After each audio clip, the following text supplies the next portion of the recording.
The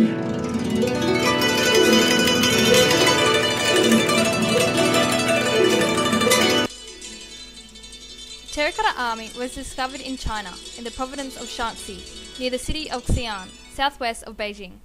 Xi'an is one of the 6 ancient capitals of the world. The Terracotta Army is a collection of 8,099 life-size terracotta figures of warriors and horses.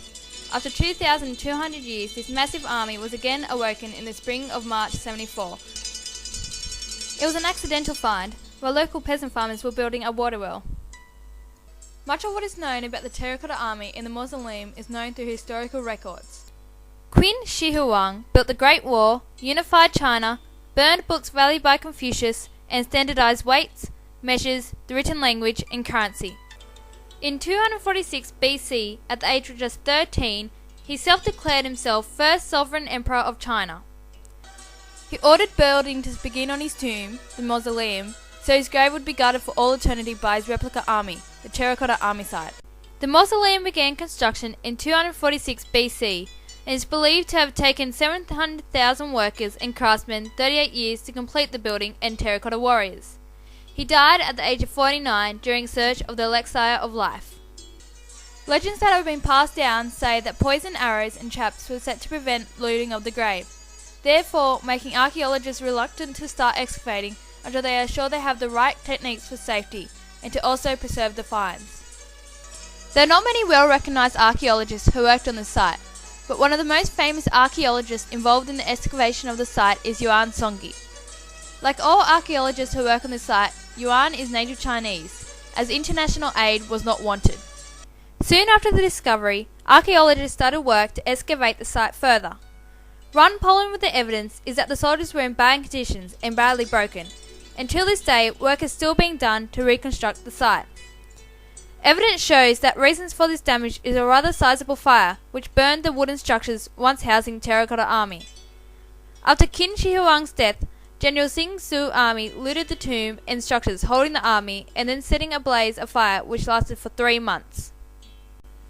More than enough evidence shows the first emperor's ambition, not only to run all aspects of the empire during his lifetime, but to re-erect the entire empire for his afterlife.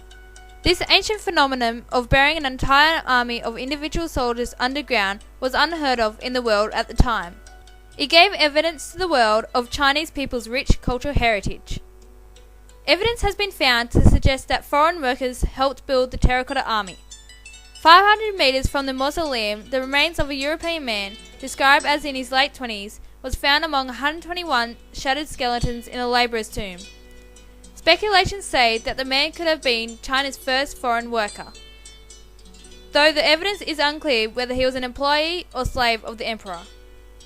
Recent scientific work at the site has shown high levels of mercury in the soil, indicating that Sim Qian's, a well-known historian, description of tomb to be accurate. He described the first emperor to be buried alongside great amounts of treasures. The figures are the earliest life-size clay sculpture in China. The amazing realism and attention to detail startles art historians who have believed that such naturalism only appeared much later there. The Great Fire has erased the original paints from the structures, and they have also diminished generally over time. Minerals were mixed with the binder, such as animal blood or egg whites were used to colour them along with charcoal to tint darker shades on the soldiers, example, their hair. Each clay soldier are moulded to different faces showing different emotions, some proud, some ferocious, or even a smile. The variation in height, uniform, and hairstyle separate their positions in rank. Except for its rich history, Xi'an would not be noticeably different from any other large city in China if it wasn't for the incredible find of the Terracotta Army. Although the discovery set Xi'an on the map and was a great resemblance of China's rich history, the Terracotta Army served no great historical value. Although the extravagant design and numbers of the Terracotta Army will never stop amazing archaeologists, historians, and the world.